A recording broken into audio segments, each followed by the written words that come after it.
चंपारण।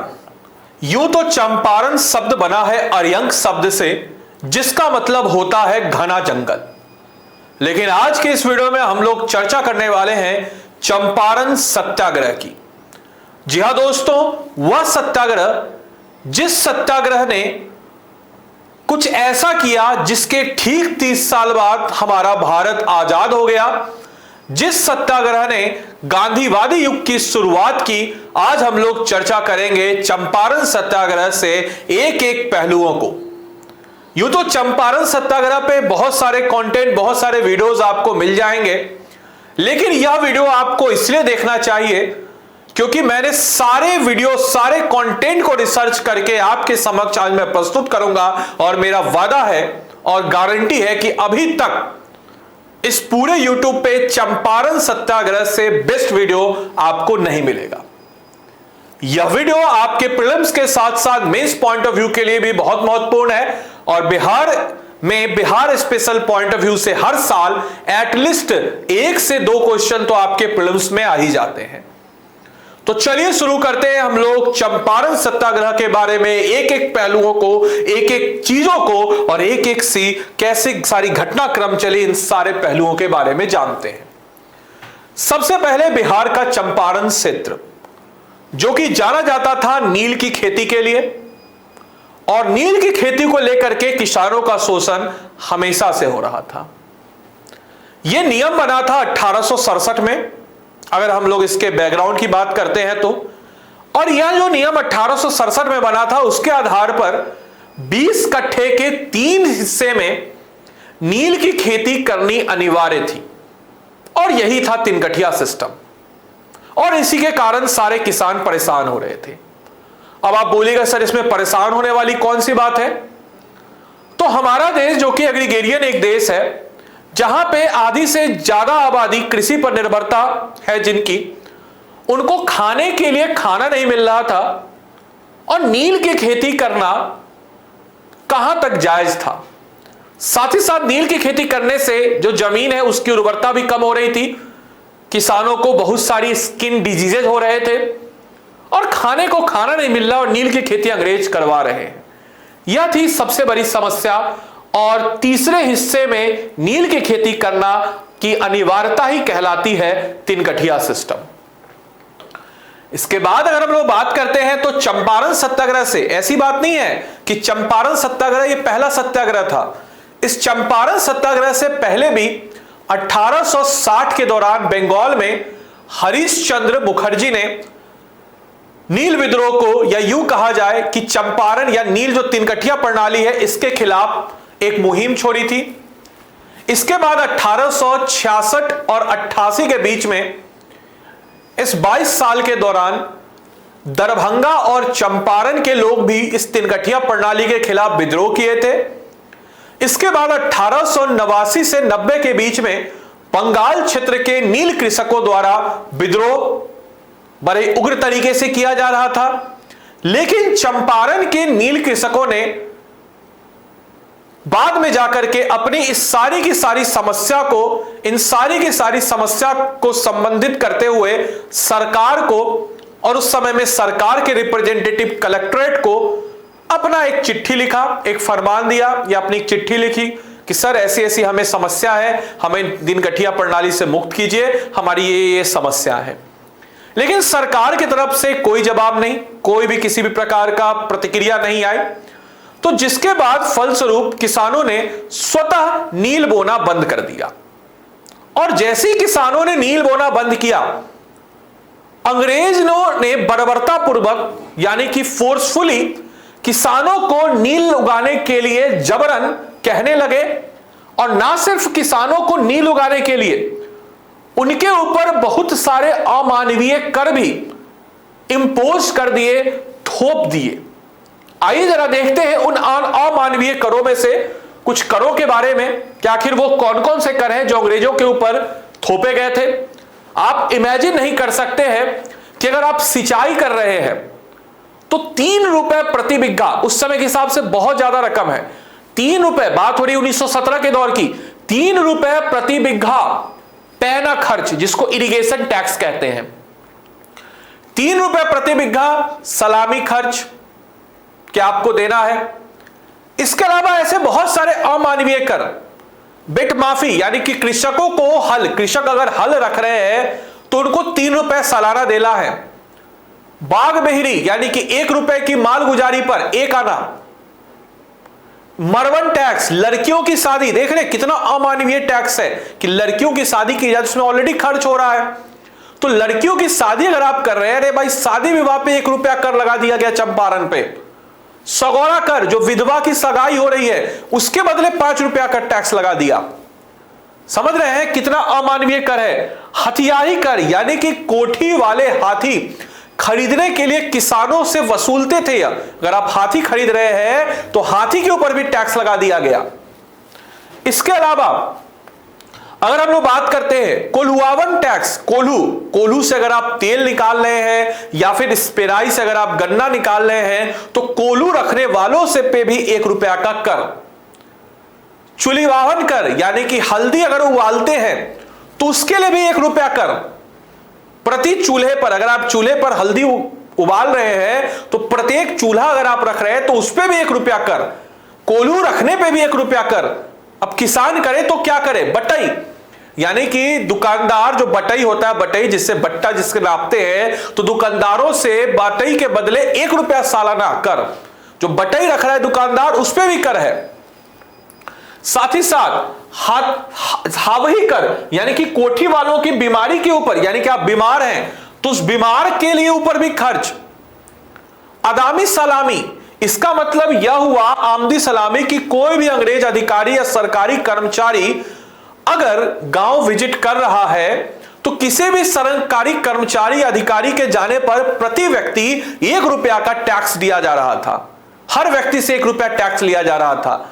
साथ ही साथ सरीदावन टैक्स यानी कि माल गुजारी की रसीद, अगर आपको माल गुजारी की रसीद प्राप्त करनी है तो माल गुजारी पर टैक्स दीजिए, और उसकी जो रसीद आपको प्राप्त करनी है तो 1 आना पर रसीद पे आपको टैक्स देना पड़ रहा था।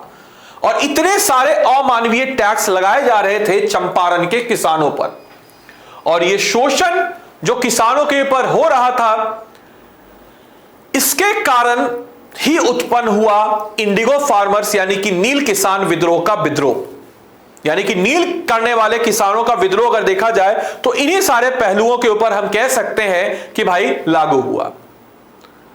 हालांकि इस समस्या की बात अगर हम करें तो इस समस्या में हम देखेंगे कि सबसे पहले इस समस्या के ऊपर नजर डालने वाले या इस समस्या को लोगों के सामने लाने वाले महेश नारायण, वही महेश नारायण जिन्होंने बिहारी अखबार की शुरुआत की, वही महेश नारायण जो महेश नारायण जाने जाते हैं अपने बिहारी अखबार के लिए, वही महेश नारायण जो सेपरेट बिहार, पृथक बिहार के लिए जाने जाते हैं। उन्होंने सबसे पहले अपने अखबार बिहारी, इस अखबार में उन्होंने बताया इस समस्या के बारे में, लेकिन किसी भी प्रकार का कोई लाभ यहां से मिलता हुआ नजर नहीं आता है। देन उसके बाद एग्रीकल्चर लीडर यानी कि किसान नेता जिनका नाम था राजकुमार शुक्ल, वह जाते हैं कानपुर। कानपुर जाने के बाद उनकी मुलाकात होती है गणेश शंकर विद्यार्थी से, और गणेश शंकर विद्यार्थी ने भी इसको संज्ञान में लिया और अपने अखबार जिसका नाम था प्रताप, उसमें उन्होंने 4 जनवरी 1915 को एक लेख लिखा। लेख का शीर्षक था चंपारण में अंधेरा, और तमाम तरह की समस्याएं बताई, जो समस्या मैंने आपको भी बताई है।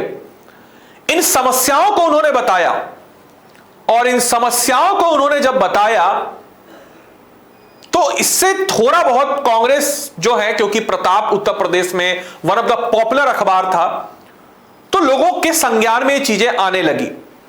और गणेश शंकर विद्यार्थी के ही कहने पे इन्होंने राजकुमार शुक्ल गांधी जी से मिलने जाते हैं, और गणेश शंकर विद्यार्थी के कहने पे ही राजकुमार शुक्ल साबरमती आश्रम जाते हैं। गांधी जी से मुलाकात हालांकि वहां इनसे नहीं हो पाती है, गांधी जी अनुपलब्ध वहां पे होते हैं, अनअवेलेबल होते हैं। और फिर उसके बाद गांधी जी से इनकी मुलाकात होती है दिसंबर 1916 में, कांग्रेस का 31st सेशन, एसी मजुमदार इसके अध्यक्ष। यूं तो कहा जाए यह कांग्रेस का अधिवेशन 2 चीजों से जाना जाता था। एक तो लखनऊ पैक्ट जो मुस्लिम लीग और इंडियन नेशनल कांग्रेस के बीच साइन हुई थी कि अब हम साथ मिलकर के अंग्रेजों के खिलाफ लड़ेंगे, और दूसरा नरम दल और गरम दल जो 1907 के सूरत स्प्लिट में अलग हुए थे, अब वो एक होने जा रहे थे। लेकिन हम बीपीएससी की तैयारी करने वाले एस्पिरेंट और साथ ही साथ बिहार वालों के लिए यह तीसरे चीज के लिए भी जानी जाती है, और वो तीसरी चीज थी राजकुमार शुक्ल का गांधी जी से मिलना। और इस कांग्रेस अधिवेशन में बिहार की तरफ से रिप्रेजेंट कर रहे थे राजकुमार शुक्ल। हम अमूमन राजकुमार शुक्ल को ही दिमाग में रखते हैं, लेकिन राजकुमार शुक्ल के अलावा रामदयालु प्रसाद साहू, ब्रज किशोर प्रसाद, हरिवंश सहाय, गोरख प्रसाद, पीर मोहम्मद मुनिस, ये सब भी कुछ नाम हैं जिन नामों को कहीं ना कहीं हम भूल जाते हैं, तो इन नामों को भी आपको याद रखना है। मैंने कई बार बताया है कि यह पूरे YouTube पर आपको बेस्ट चंपारण सत्याग्रह की वीडियो मिलेगी, जिसमें आपको सारी जानकारी, सारे फैक्ट और सारे पहलू आपको नजर आ जाएंगे।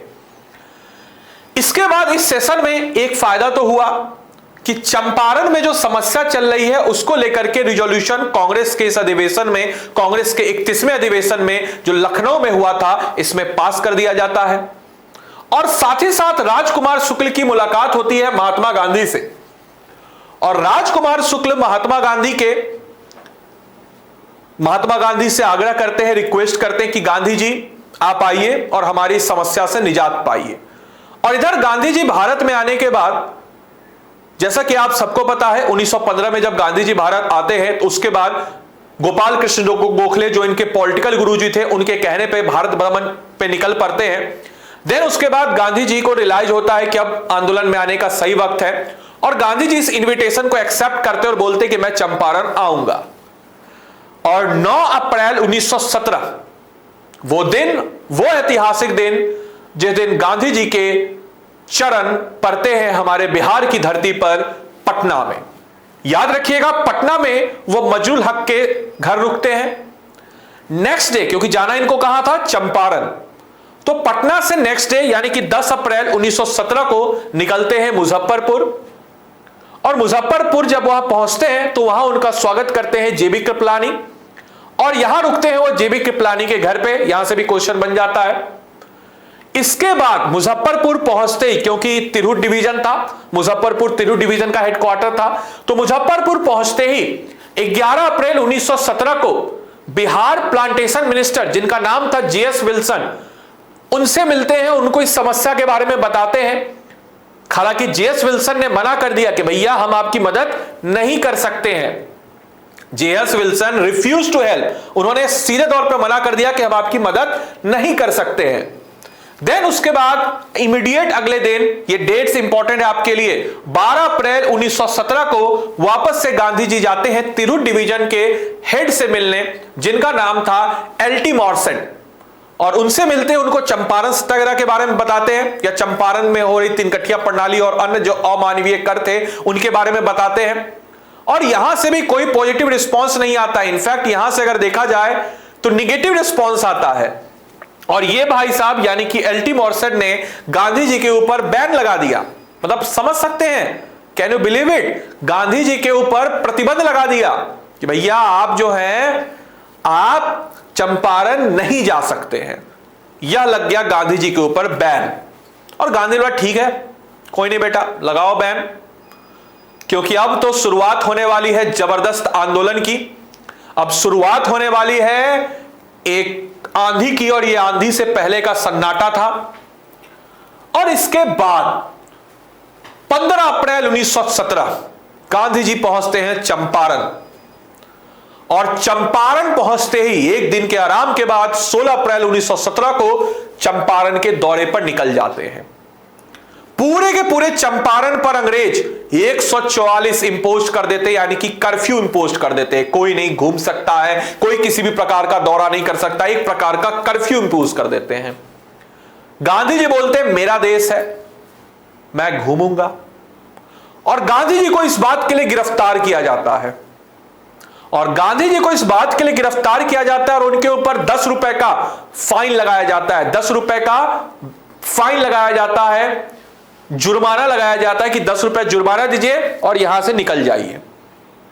गांधी जी देने से मना करते हैं, बोलते हैं मैं क्यों दूंगा, ये मेरा देश है, मैं क्यों दूंगा।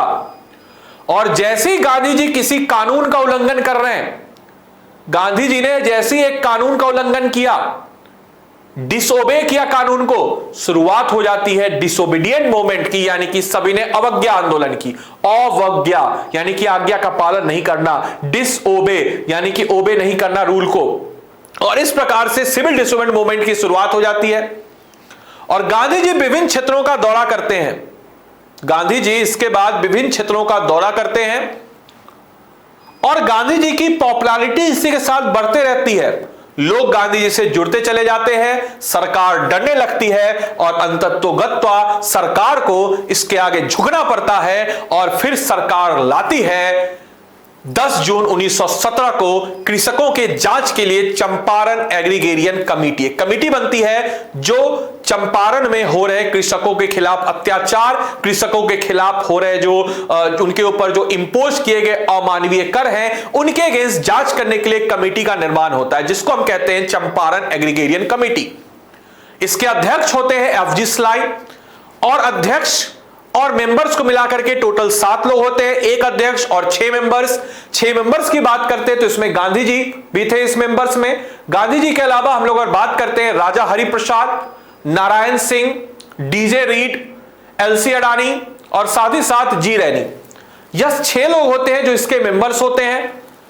और फिर उसके बाद गांधी जी इसमें कहा जाता है कि तकरीबन 8000 लोगों के साथ सर्वे करते हुए 8000 फाइल परोस दिए, जो कि जितने भी टैक्स थे उन टैक्स को अमानवीय साबित कर रहा था।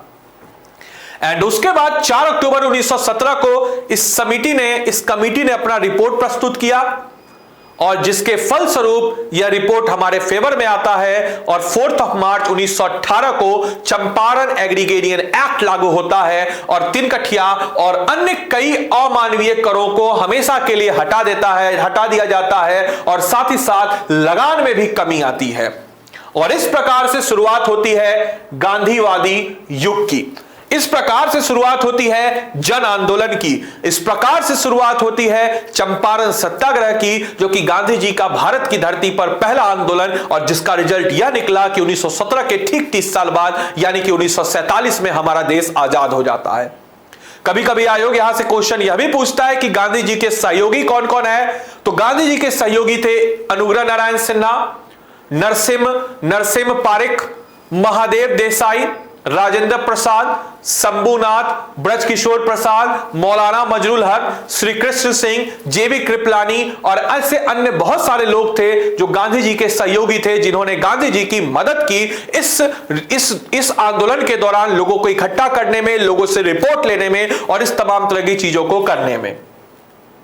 तो दोस्तों उम्मीद करेंगे कि यह वीडियो आपको पसंद आया हो, आपने इस वीडियो को एंजॉय किया हो। अगर यह वीडियो आपको बहुत अच्छा लगा है तो जरूर अपने दोस्तों के साथ शेयर करें और अपना फीडबैक जरूर कमेंट बॉक्स में दें, क्योंकि मेरी कोशिश रही कि यूट्यूब का बेस्ट वीडियो आपको मुहैया कराना चंपारण सत्याग्रह से रिलेटेड। साथ ही साथ ऐसे बच्चे, क्योंकि आप सब इस वीडियो को देख रहे हैं, इट मींस कि आप बीपीएससी की तैयारी कर रहे हैं, आप सब हमें जानते हैं, आप सब हमारे सारे के सारे वीडियोस को, सब चीजों को जानते हैं। अगर आप बीपीएससी की तैयारी कर रहे हैं तो आपके लिए बहुत अच्छा एक मौका है, क्योंकि अभी इंडिपेंडेंस सेल, रक्षाबंधन सेल और साथ ही साथ हमारे फाउंडर निर्मल गहलोत सर का जन्मदिन है। तो ऐसे बच्चे जो इस बार के बीपीएससी की तैयारी कर रहे हो, यानी कि जो बच्चे 70वीं बीपीएससी की तैयारी कर रहे हो, उसमें 2 कैटेगरी के बच्चे होंगे। एक ऐसे कैटेगरी जिन्होंने सारे सब्जेक्ट्स को पढ़ लिया है लेकिन सारे सब्जेक्ट्स के रिवीजन नहीं किया है, तो उनके लिए है एमसीक्यू बैच।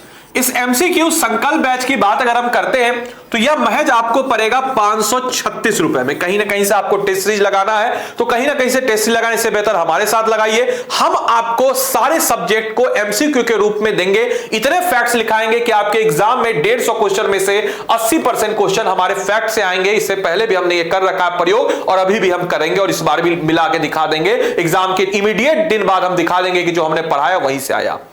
इसके अलावा ऐसे बच्चे जिन्होंने सारे सब्जेक्ट पढ़ लिया है, सारे सब्जेक्ट पर उनका कमांड भी है, लेकिन उनका कमांड करंट अफेयर्स पे नहीं है, तो उनके लिए है कीर्ति बैच, जो करंट अफेयर्स का बैच है। और ये कीर्ति बैच की बात अगर हम करते हैं तो यह भी 536 रुपए में आपको मिल जाता है। इसमें करंट अफेयर्स आपको फाउंडेशन के रूप में, फैक्ट्स के रूप में पिछले 2 साल का करंट अफेयर्स मैम कराएंगी। यह दोनों की दोनों क्लासेस लाइव क्लासेस है।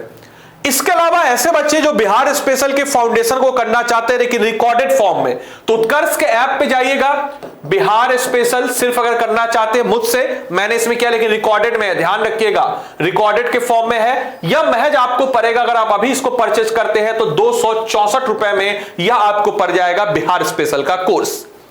साथ ही साथ ऐसे बच्चे जो अगले साल तैयारी करना चाहते हैं, यानी कि 71वीं बीपीएससी की तैयारी कर रहे हैं, और अगर आप इस वीडियो को देख रहे हैं तो आपके समक्ष है 2 कोर्स। एक है अधिकारी बैच। अधिकारी बैच की बात अगर हम करते हैं तो इसमें NCERT plus prelims plus mains plus interview तीनों इंक्लूडेड है। और यह बैच की बात अगर हम करते हैं तो यह 4402 रुपए में पड़ जाएगा। और अगर आप सिर्फ और सिर्फ प्रीलिम्स मेंस और इंटरव्यू एनसीईआरटी आपका ठीक ठाक है तो आप ले सकते हैं चाणक्य बैच, यह पड़ जाएगा 3445 में। इन बैच की खास बात, इन सारे बैचेज में आपको पुस्तक उत्कर्ष पब्लिकेशन के मुहैया कराए जाते हैं। साथ ही साथ आपको इन सारे के सारे बैचेज में 1500 घंटे की लाइव क्लासेज ये हमारे चाणक्य बैच में, और 2000 प्लस घंटे की लाइव क्लासेज एनसीईआरटी बैच में। मेंस के लिए आपको बुकलेट 1-2 मिल जाएगा, करंट अफेयर्स मंथली मैगजीन मिल जाती है, साथ ही साथ टेस्ट सीरीज और इंटरव्यू हम इसमें प्रदान करते हैं, और आपके अपने सर पटना में ऑफलाइन मोड में हम आपके समक्ष इंटरव्यू लेते हैं। तो इतनी सारी फैसिलिटीज हैं, आप देख सकते हैं। अगर आप चाणक्य बैच लेते हैं 3445, कोड याद रखिएगा, निर्मल सर का जन्मदिन है तो NG13 कोड लगा के निर्मल गहलोत, और 13 तारीख उनका जन्मदिन है, आप इस बैच को ले सकते हैं। एमसीक्यू बैच लेना चाहें 536, साथ ही साथ अगर आप कीर्ति बैच करंट अफेयर्स का मैम से बैच लेना चाहें तो 536 हो जाएगा। साथ ही साथ अगर आप अधिकारी बैच लेना चाहते हैं तो 4402, और मैंने आपको बता ही दिया कि अगर आप रिकॉर्डेड फॉर्म में बिहार स्पेशल का अलग से लेना चाहते हैं तो इट विल कॉस्ट अराउंड 264। ये सब कुछ आपको मिल जाएगा उत्कर्ष के ऐप को डाउनलोड करने के बाद। तो उम्मीद है यह सेशन आपको अच्छा लगा हो और आपने इस सेशन को बहुत ही अच्छे तरीके से एंजॉय किया हो। अपना प्यार जरूर कमेंट बॉक्स में बताइए, और अगर आपको वीडियो अच्छा लगा है तो वीडियो को लाइक कर दीजिए, और साथ ही साथ दोस्तों के साथ शेयर, और चैनल पर अगर आप नए हैं तो चैनल को सब्सक्राइब करना ना भूलें। Thank you.